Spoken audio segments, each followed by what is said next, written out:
Anong masasabi nyo dito guys? Comment nyo mamaya sa ibaba at mag-follow ka na din para updated ka sa mga maiinit na issue ngayon. Ayaw pa? PNP po natin na hindi po nagpapagamit sa kahit sinong Kasi sir, alam mo kung bakit nakita ko na para nagamit po yung PNP? Dahil natimbrihan po yung complainant against this vlogger na mayabang. O sabihin natin, vlogger na mayabang.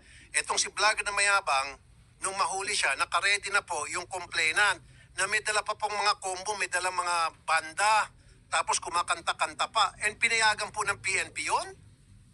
Heck, Hindi po, dapat, iba po. wait. Sir, magkaibigan tayo. Nakita tayo sa Senate. Pero sir, ako, I call spade a spade. Okay? I don't fucking care kung makakaaway kong dati kong kaibigan dahil lamang po sa prinsipyo ko. Ang prinsipyo ko po, sir, kung ano yung patas lang. Kung ano yung mali lang. Yun po yun eh. Meron ako nakikitang pagkakamali dito. I don't care dun sa vlogger na mayabang. Okay? Sobrang yabang talaga. Maging ako, nainis ako dun eh. Pero hanggang doon lang tayo sa inis. Pero wag natin pinipersonal. Yun po yung point ko. Ako talaga, sir, para sa akin, saksakan ng yabang yung taong yun. Pero yung ginawa sa kanya, grabe naman. Sobra na yun, sir.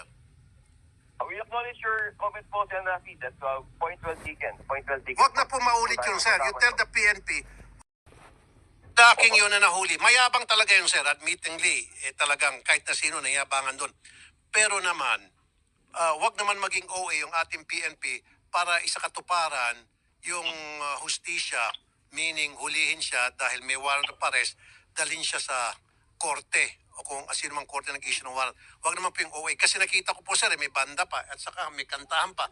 Tapos ngayon, pinayagan yung complainant, kasama yung misis niya, nilalait-lait yung naka-uniforme na nga, nakayuko na nga, lalait-laitin mo pa. O grabe naman. And then, pinapayagan po ng PNP. Why? Bakit pinayagan ng PNP yun? Nandoon na nga, naka-uniforme na, nakayuko, kumbaga dapa na, sir eh. Nakayuko na yung tao, hindi na umimik, mangyak-yak na, and then pinapayagan yung mag-asawang complainant, nilalait-lait siya. At nandun yung PNP, nakita, sir, kitang-kita naman ako, itong complainant at saka yung PNP, naglalandian, sorry for the word, nagpiprensip-prensipan. Ang sakit sa mata, sir. Yun lang, sir. Tama po kayo, Sen. Rafi.